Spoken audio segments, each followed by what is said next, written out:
بسم اللہ الرحمن الرحیم۔ حضرت جنید بغدادی رحمۃ اللہ علیہ کے زمانے میں ایک بہت مشہور ڈاکو تھا۔ وہ ڈاکہ زنی سے باز نہیں آتا تھا، یہاں تک کہ کئی مرتبہ پکڑا گیا۔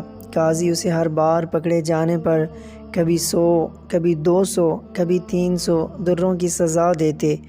اسے اس وقت تک 16,000 درے لگ چکے تھے، مگر وہ اس بدفعل سے باز نہیں آتا تھا، حتیٰ کہ اس کا ایک ہاتھ بھی کاٹ دیا گیا، مگر وہ باز نہ آیا اور اپنے ایک ہاتھ سے ہی چوری اور ڈاکہ زنی کرتا رہا۔ لوگ اسے بہت خوف زدہ رہتے، کوئی اس کے سامنے جانے کی جرات نہ کرتا۔ ایک دن ایسا ہوا کہ وہ ڈاکو جنید بغدادی رحمۃ اللہ علیہ کے گھر چوری کی نیت سے داخل ہو گیا۔ حضرت جنید بغدادی رحمۃ اللہ علیہ نے تجارت کی غرض سے کچھ کپڑے اور دیگر اشیاء منگوا کر رکھی ہوئی تھیں اور انہیں 2-3 گٹھڑیوں میں باندھ رکھا تھا۔ مشہور ڈاکو جب دیوار کود کر گھر میں داخل ہوا تو اسے وہ سامنے جو گٹھڑیوں میں باندھا پڑا تھا نظر آ گیا۔ وہ ایک ہاتھ ہونے کے باعث ان کو اٹھا کر لے جانے سے قاصر تھا اور ابھی یہی سوچ رہا تھا کہ کس کو اس سامان کو اٹھا لے جانے کے لیے مدد کے لیے لایا جائے کہ اسی اثناء میں حضرت جنید بغدادی رحمۃ اللہ علیہ نماز تہجد کے لیے نیند سے بیدار ہوئے اور اپنے گھر کے صحن میں تشریف لائے۔ ڈاکو کی نظر آپ پر پڑی اور اس نے سمجھا کہ شاید یہ اس گھر کا کوئی نوکر ہے جو مالکوں کے بیدار ہونے سے قبل گھر کے کام کے لیے بیدار ہوا ہے۔ اس نے حضرت جنید بغدادی رحمۃ اللہ علیہ کو نہایت سخت آواز میں اپنے پاس بلایا، ادھر آؤ اور یہ گٹھڑی اٹھا کر میرے سر پر رکھو۔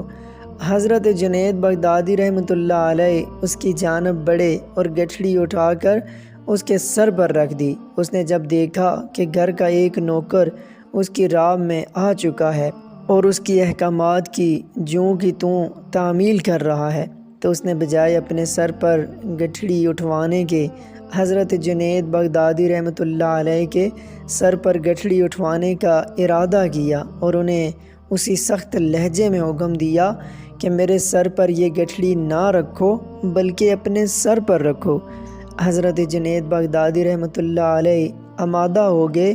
اس نے اپنے ایک ہاتھ سے گٹھڑی آپ رحمۃ اللہ علیہ کے سر پر رکھنے میں مدد کی۔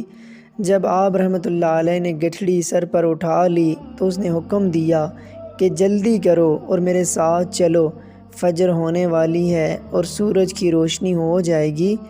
اس سے پہلے تم نے یہ گٹھڑی میری مطلوبہ جگہ تک چھوڑ کر آنی ہے، اور اگر تم نے دیر کی تو میں ڈنڈے سے تمہاری مرمت کروں گا۔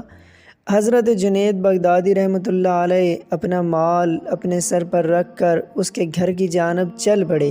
حضرت جنید بغدادی راستے میں تھک گئے، وزن زیادہ ہونے کے باعث آپ کا سانس بھی پھول چکا تھا۔ آپ کی رفتار آہستہ ہو جاتی، جس پر وہ بدنام زمانہ ڈاکو آپ کو ڈنڈے سے مارنے لگ جاتا۔ یہاں تک حضرت جنید بغدادی رحمۃ اللہ علیہ وہ گٹھڑی سر پر اٹھائے اس کے گھر تک پہنچا دیتے ہیں اور گھر واپس آ جاتے ہیں۔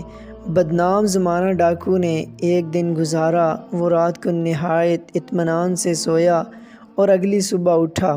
اسے خیال آیا کہ جس گھر میں میں نے گزشتہ روز چوری کی واردات کی اور سامان و سرقہ اسی گھر کے نوکر کے ذریعے یہاں تک لایا ہوں، کہیں وہ میرا راز فاش نہ کر دے۔